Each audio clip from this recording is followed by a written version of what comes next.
President Trump said, Mr. Greer, that he had no choice in terms of Canada. And I live 50 miles away from the Canadian border.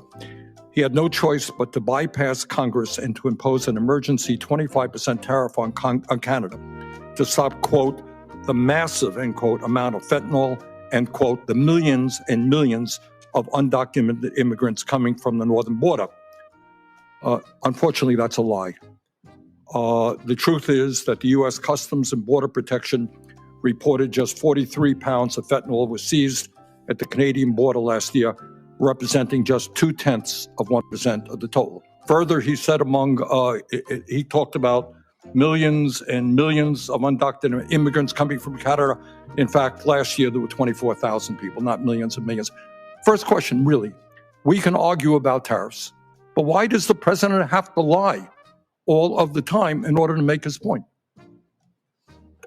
So, Senator, I would just refute that when the president is talking about the nature of the emergency we have. I mean, can you talk a little bit closer into the mic, please? Certainly, Senator. I would just say, I think you need to look at what the president issued in terms of the order for the legal basis for what we're doing, right? I mean, the president very rightly hit on this issue of fentanyl migration coming from northern southern borders, and it's a real emergency.